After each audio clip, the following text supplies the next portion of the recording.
আসসালামু আলাইকুম। ডোনাল্ড ট্রাম্পের যে অ্যাডভাইজার যে আছে তারা হচ্ছে যে ওই পরিষদের লোকেরা বলতেছে যে যুদ্ধ থেকে যত দ্রুত সম্ভব বের হইতে হবে, কেননা যত যুদ্ধ দীর্ঘস্থায়ী হবে আমেরিকার অর্থনীতি হচ্ছে ধসের দিকে নামবে।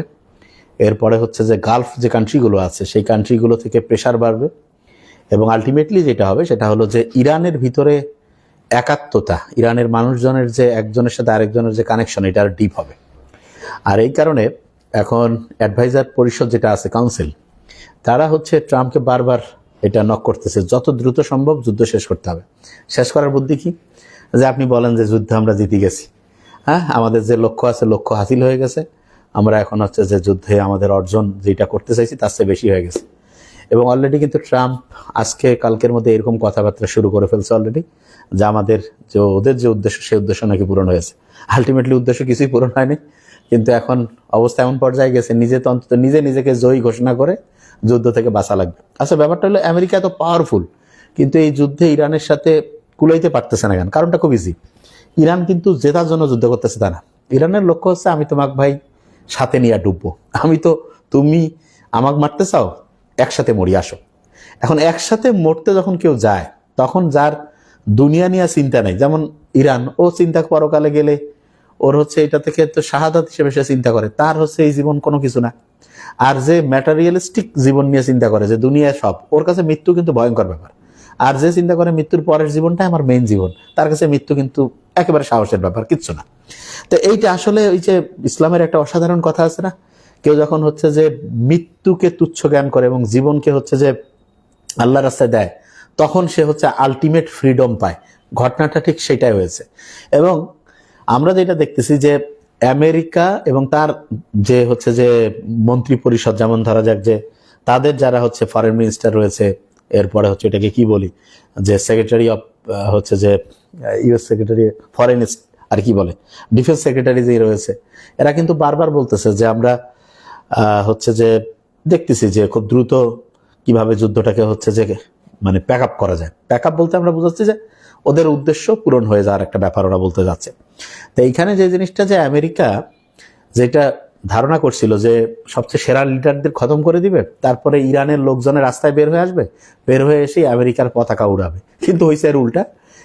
ইরানের লোকজন রাস্তায় আসছে কিন্তু পতাকা উড়াচ্ছে হচ্ছে খামেনের, ইরানের, এবং এরা আমেরিকার বিরুদ্ধে হচ্ছে স্লোগান দিচ্ছে। এই যে আজকে মনে হয় ওনার যে ছেলে, যিনি হচ্ছে প্রধান এখন হয়েছে, আয়াতুল্লাহর ওই পোস্টে যিনি গিয়েছেন, দেখেন যে ওনার সাপোর্টে কিন্তু মানে একেবারে মানে লাখে লাখে হচ্ছে ইরানিয়ান যারা, তারা হচ্ছে বের হয়ে আসছে। তার মানে কি?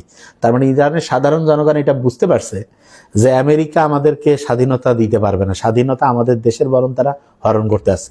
এবং এই যে ট্যাঙ্কার গুলা যে এইখানে অয়েল যে জায়গাগুলো থাকে সেইখানে যারা যারা অ্যাটাক করছে, দেখেন এটা কিন্তু মেইনলি অ্যাটাক করছে ইসরায়েল।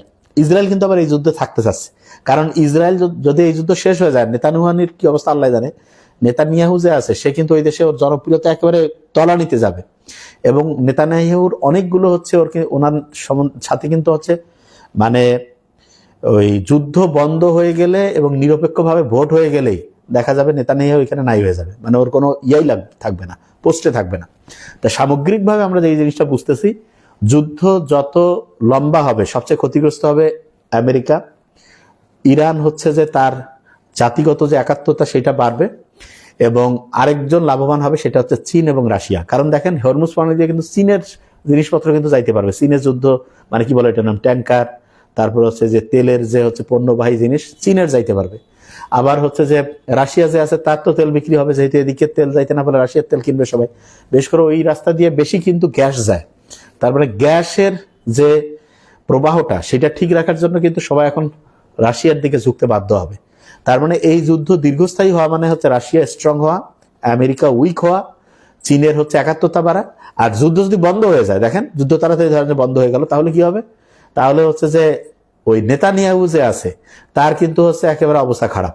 তার মানে এই যুদ্ধটায় যে দিক দিয়ে আপনি যান না কেন, আপনি একেবারে যদি ঠান্ডা মাথায় চিন্তা করেন, তাহলে অন্যায় মানে হচ্ছে যে অন্যায় করছে মূলত হচ্ছে আমেরিকা।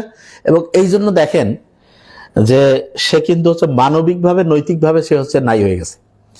একটা ইন্টারেস্টিং জিনিস খেয়াল করবেন, সেটা হলো যে আপনি যে কোনো এই মানে হচ্ছে যে যুদ্ধের ক্ষেত্রে মানসিক শক্তিটা অন্যরকম।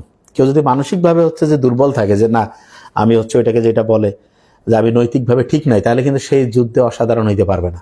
আর যুদ্ধে সে অসাধারণ হয় যে হচ্ছে যে ন্যায়ের পথে থাকে। হ্যাঁ, এরকম অনেক হয়েছে যে অন্যায় যুদ্ধ করে অনেকে জিতছে, এটা ঠিক আছে। তবে সত্যিকার অর্থে কেউ যদি সার্বভৌমত্ব রক্ষায় যুদ্ধ করে এবং কেউ যদি ন্যায়ের পক্ষে থাকে, যেমন ইরান তার সার্বভৌমত্ব রক্ষা, তার মাদারল্যান্ডকে সে রক্ষা করতে চায়, সে চায় তার দেশের মানুষজনকে হচ্ছে বাইরের লোক শাসন করতে না পারুক, শোষিত না হোক, এইটার জন্য সে যদি জীবন দেয়, তার জীবনের গুরুত্ব একরকম।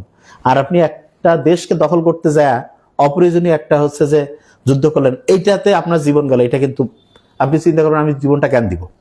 অলরেডি কিন্তু অনেকেই বলা শুরু করছে যে এমন একটা যুদ্ধে আমি কেন যাব যেই যুদ্ধের কোনো নৈতিক ভিত্তি নেই। তাহলে দেখেন নৈতিকতা জিনিসটা কিন্তু মারাত্মক।